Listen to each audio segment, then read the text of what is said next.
Je vais faire le numéro 11, chapitre 13 du Benson. Ce qu'on nous dit, on a un pendule. Puis là, le pendule, il oscille comme ça à la surface, au niveau de la mer. OK? Puis, en bout de ligne, on monte le pendule en haut d'une montagne, puis là, on le fait encore osciller. Donc, il y a la même masse. En vrai, c'est indépendant de la masse, mais il y a la même longueur de corde. C'est le même setup en bout de ligne. Mais on se rend compte qu'en haut de la montagne, à chaque journée, il retarde d'1 minute. Donc, ce qu'on veut savoir, c'est quelle est l'intensité du champ gravitationnel, quel est le G en haut.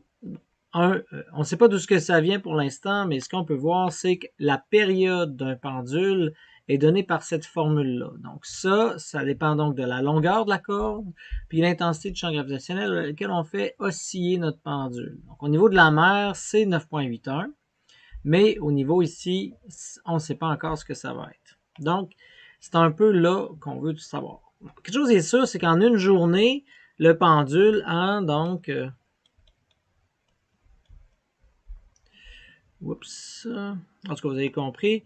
Le pendule, il oscille sur la montagne.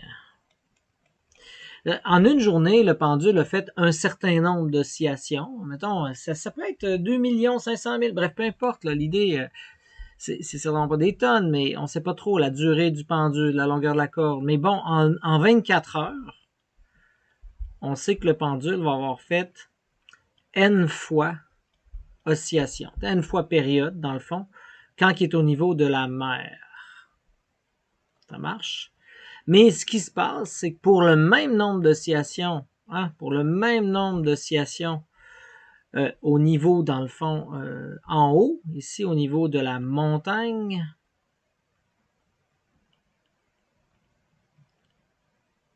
ça ne fera pas 24 heures. On dit qu'il retarde, donc en bout de ligne, ça y a pris 24 heures plus 1 minute. Donc c'est 24 heures plus 1 minute de plus. Il a retardé, donc ça y a pris plus de temps pour y arriver. Fait que ce qu'on veut faire, c'est ça. Bon, là, déjà, on se rend compte que 24 heures, on pourrait peut-être le mettre en minutes, ça fait 1440 minutes, 24 fois 60. Donc, ça me fait 1440 minutes. Donc, je peux écrire ici égal à 1440 minutes, tandis que lui, c'est égal à 1441 minutes. Ce qui me permet de faire un sur l'autre. Donc, si je fais un sur l'autre, je vois que le nombre d'oscillations va disparaître. Si je fais 1, 4, 4, 1 divisé par 1, 4, 4, 0, les deux périodes. Donc, ici, je reviens avec T montagne versus T au niveau de la mer. Ça va me donner ça. Là, vous dites comment je vais faire pour y arriver? Je vais le remplacer par la formule théorique. Donc, ce que je suis capable de faire, c'est chacune des deux. Je sais que ça dépend de quoi? C'est 2π, racine, la longueur de la corde, sur le G, mais cette fois-ci de la montagne.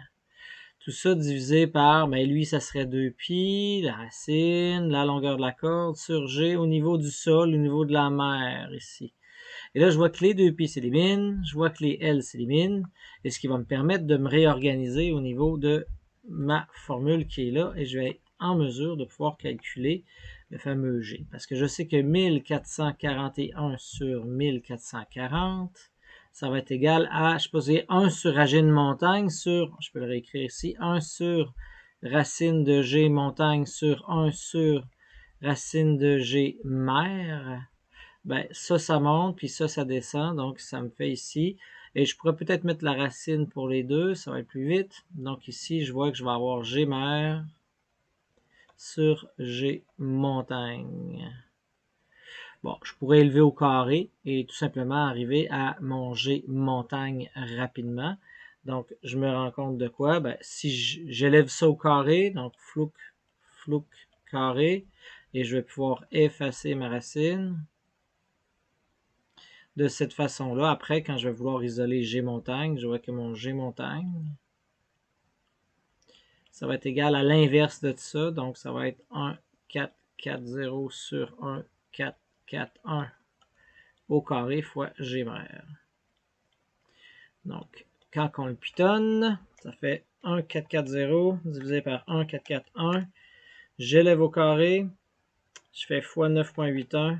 Et j'arrive à 9,7963,8,9, 3 petits points, bon bref, à peu près 796. Ça va? Donc, c'est ce qu'on a, ce sont des mètres secondes carrés ici, hein?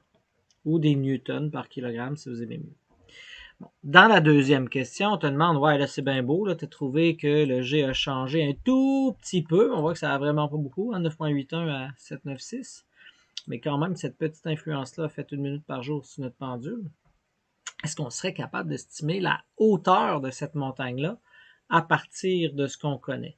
Donc, au niveau de la hauteur, comment je pourrais arriver à générer ça? Ben, peut-être qu'on pourrait se rappeler que l'intensité du champ gravitationnel, hein, le petit g, c'est le grand G, c'est la masse de la planète, hein, donc la masse de la Terre, sur la distance à laquelle elle suit du centre de la planète. Donc, Gm sur r carré. Hein. Ben, nous, au niveau du sol, ça va être la distance, ça va être le rayon dans le fond de la Terre. Donc ici, si je fais G mer, ça va être grand G, masse de la Terre, sur, en bout de ligne, le rayon de la Terre. Attends, je vais mettre grand R comme ça au carré. Tandis que G, au niveau de la montagne, ça va être grand G, masse de la Terre, tout ça divisé par en bout de ligne. Ben là, c'est le rayon de la Terre plus la hauteur de la montagne H au carré. Et là, de cette façon-là, je vais être en mesure de pouvoir trouver.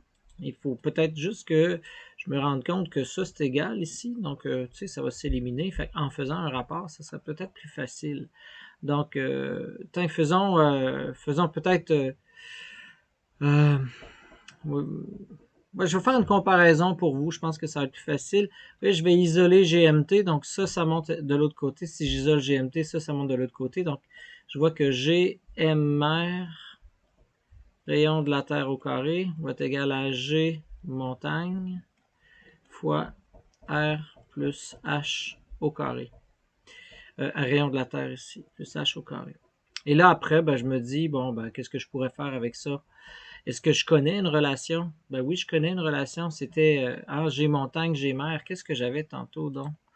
G montagne, G mer, je sais pas si vous voyez. G montagne, G mer. G montagne sur G mer, c'était la période au niveau de la mer sur la période au niveau du sol. Donc, en tout cas, je ne sais pas si vous faites la relation, mais je pourrais rapidement arriver. Bon, attends, je pourrais le remplacer de ça ici. Je vais aller remplacer là-dedans. Donc, G mer, rayon de la Terre au carré, va être égal à... Et je vais substituer ça par ce qui est ici. Donc, 1, 4, 4, 0 sur 1, 4, 4, 1 au carré fois G mer. Ça fois rayon de la Terre plus H au carré. Donc, je vois que ça s'élimine. Ce qui va me permettre éventuellement d'arriver à isoler le rayon de la Terre. Ben, pas le rayon de la Terre, c'est H que je veux. Hein. Donc, ça va me permettre d'isoler H, oublions-le pas, c'est ça que je cherche. Là, je vois que tout est au carré, carré, carré. Je peux peut-être faire une racine, donc je peux faire une racine partout. Donc, ça fait rayon de la Terre est égal à 1, 4, 4, 0 sur 1, 4, 4, 1 multiplié par rayon de la Terre plus H.